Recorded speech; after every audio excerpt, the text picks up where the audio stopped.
Hommik, pisut peale 8, taevas on fantastiline, ma olen Prantsusmaal keskaegse kiriku kõrval. Mul on pain au chocolat, mul on croissant, mul on must kohv, mul on sevra. Üks kokku läks maksma 3,65. Tohutu suur pain au chocolat, tohutu suur croissant, korralik must kohv, 3,65. Mjau. Sebra ei tasuta, sebra mul alati tasuta. Tegelikult kunagi tasuta, ma ostsin tosta.ee eest mingi euro eest.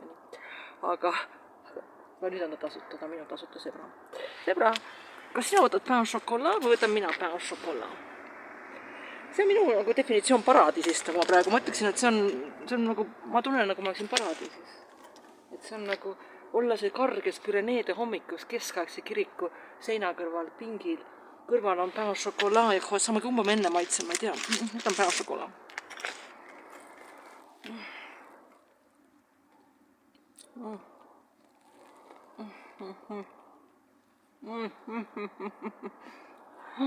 Pain au chocolat, pain au chocolat.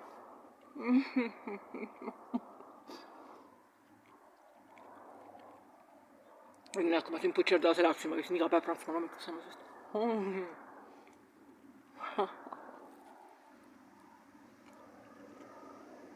Kus on Eestis kohvik, kus antakse must kohv või croissant või sarvesai, prantsuse oma, ja prantsuse pain au chocolat, ehk siis leib, kus on šokolaad sees. Kus seda antakse hinnaga 3,65 Eestis, palun tutvustage mul seda kohta ja kus oleks keskane kirik, kus nagu istuda ja kus on Püreneede päikese tõus samal ajal.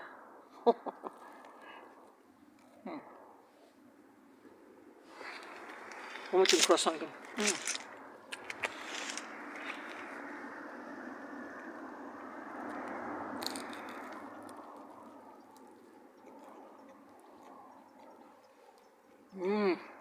Issand kui hea, issand kui hea, issand kui hea.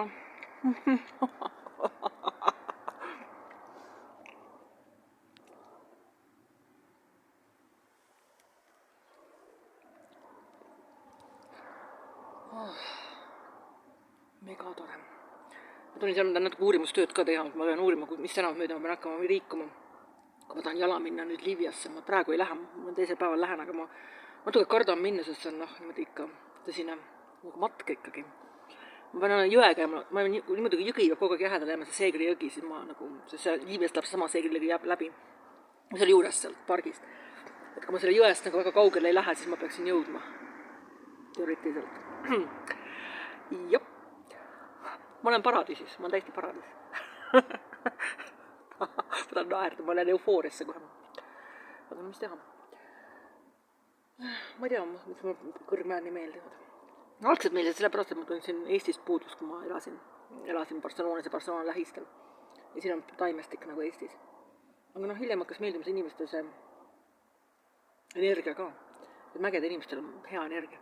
Mul on selline normaalsed inimesed, nagu tõsised, normaalsed inimesed.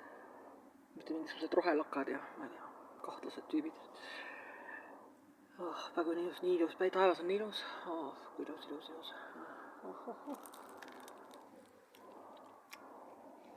Nii et ma väike petit déjeuner siin nagu öeldakse. Aga ma rohkem ei filmi, Sebra tahab ka ampsu ja ma tahan nautida seda ilusat linna.